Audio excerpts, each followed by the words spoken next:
RH, quer saber como voar no trabalho? É só usar a Flash. Com a Flash, você concentra toda a gestão de pessoas em um único lugar. Faça a admissão dos colaboradores e solicite mais de 8 categorias de benefícios. Ah, e você ainda pode fazer todo o controle de ponto. Conheça o novo onboarding integrado da Flash em flashapp.com.br. Desde 2019, a Toyota vem acelerando o futuro, produzindo no Brasil o primeiro híbrido flex do mundo. De lá pra cá, as coisas mudaram. Muitos entraram na tendência que a gente criou. Mas sabe o que não mudou? A confiança do brasileiro na Toyota, que não veio da noite pro dia. Toyota, no futuro há muito tempo. Paz no trânsito começa por você.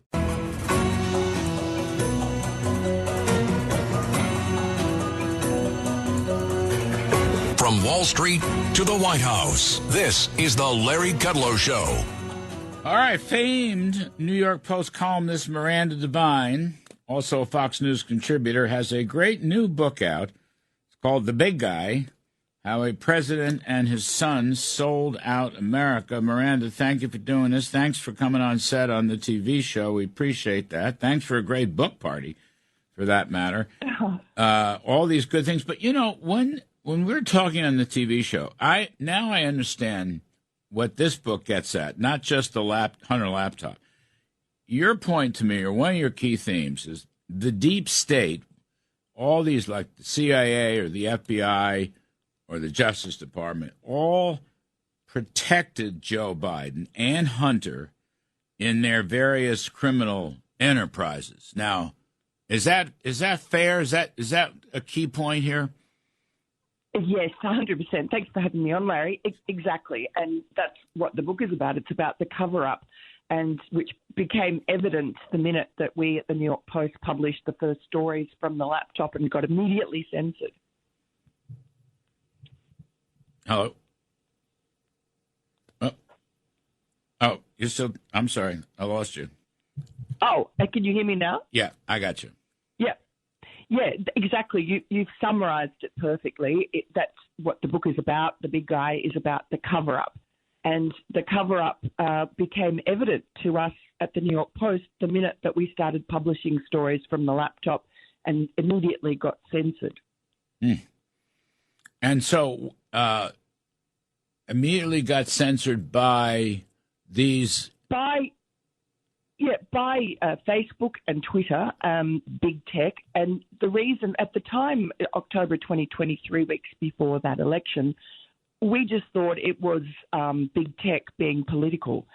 But what we found out later was that the FBI had been meeting with these companies and had pre-bunked our story. They had basically told them to look out for a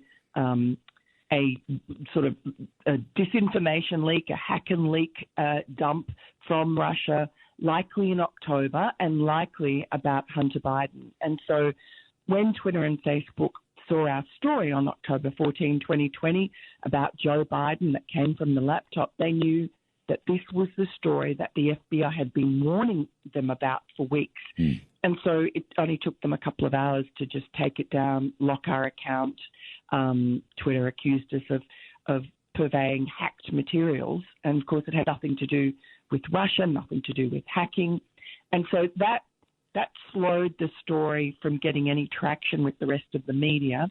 And then a couple of days later, we had the Dirty 51 letter, which was a letter claiming that the laptop and our stories were Russian disinformation. That was written by 51 former intelligence officials. Most of them, I think about 42, were CIA or ex-CIA, and that included 5 former directors and CIA directors. But what we didn't know at the time, that letter killed our story stone dead. It just made it a joke. No one would touch it. Joe Biden used that letter in his last debate against Donald Trump very successfully to just kill the story.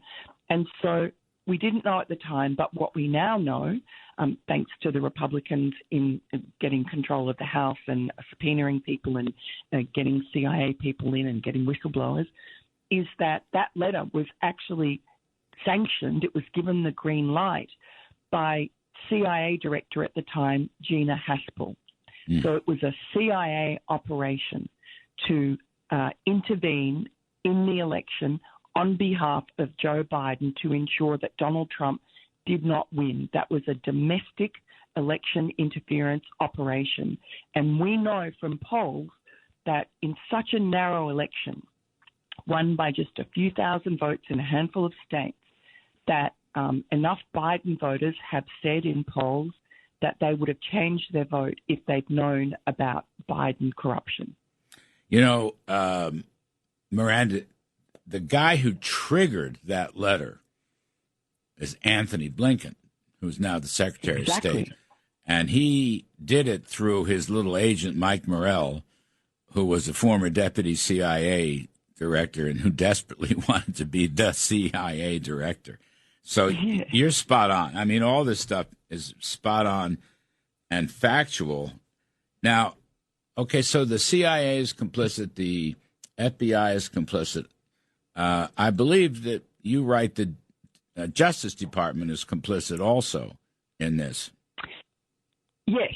So incredibly, there was an investigation going on since late 2018 into Hunter Biden's business activities, and that they were looking into tax fraud and money laundering and illegal foreign lobbying. It was a pretty wide-ranging investigation. It ended up being narrowed down to just tax avoidance, tax fraud. And the two IRS investigators who turned into whistleblowers have told the most incredible story of obstruction, of stonewalling, of slow walking. Prosecutors just intervened and interfered with the investigators' normal work. And mostly they were trying to successfully stop them from pursuing any of the evidence that led to Joe Biden. They were not allowed to ask witnesses about Joe Biden. They were not allowed to ask the identity of the big guy, which was the code word that Hunter Biden's business partners used to describe Joe Biden, because the family was paranoid that his role in this influence peddling operation around the world would become known. For instance, the investigators wanted to issue a search warrant to search a little cottage on Joe Biden's Wilmington estate where Hunter Biden had been living. That was blocked by the prosecutors. When they actually got a search warrant for a storage locker that Hunter Biden had a whole bunch of documents in, the prosecutors tipped off Hunter Biden's lawyers. When they wanted to geolocate Hunter Biden's phone to find out when he sent a WhatsApp message shaking down his Chinese partners and saying, I'm sitting here with my father and we want to know basically where the money is that you owe us. And if you don't give us the money, then he and I and everyone we know are going to make your life a misery. So the investigators wanted to know, was Hunter Biden really sitting in the room with his father when he sent that message? Because we know from the metadata on the laptop, there are photographs pinpointing Hunter Biden at his father's estate in Wilmington on that weekend. So was Joe Biden in the room with him? They were blocked, every single path that led to Joe Biden. And then the statute of limitations was let run out, you name it. Why do you think, from all your investigations, why do you think these agencies, these are pillars of American institutions, or they were, CIA, Justice Department, FBI. Why do you think they were so intent on protecting and coddling Joe Biden and Hunter Biden with their various enterprise? Why do you think so? Well, the quick answer is that they've been corrupted. And the more complicated answer is that, for one thing, before the 2020 election, they were gripped by, the whole of Washington, D.C. was gripped by this delusion that Donald Trump was an existential threat to America, to democracy, whatever, even though he'd had 4 very successful years as president in which the world was at peace, the economy was going well. apart from when the pandemic hit. And so I think that they put their thumb on the scale. They actually came out of the shadows and showed themselves, unsheathed their claws, to ensure that Donald Trump didn't win the election. Because they were liberals. They were leftists. And the Weltanschauung, what I'll call the Weltanschauung of these agencies has become not rightward conservative, but leftward, liberal. Yeah, but the worst kind. I mean, completely deluded and delusional.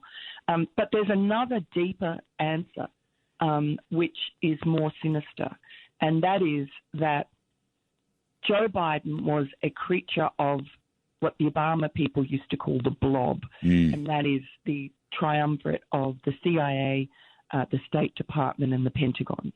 And they have an agenda which has wildly sort of veered away from what the American people understand and want, and which seems to be opaque in its desires, and it's not in America's best interest. And you can see what the agenda is. It's not written down, but just by the contrast between Donald Trump's foreign policy and the state of the world when he left, and what's happened under Joe Biden and under Obama. Wow. Just for instance, on Vladimir Putin. Putin was in his box under Donald Trump. He was invading his neighbors under Obama and Biden. So, and they controlled Joe Biden. They want to have presidents that they control, which is why this unelected, unaccountable, faceless cabal wants Kamala Harris to win. They have endorsed her. We saw this 750-odd national,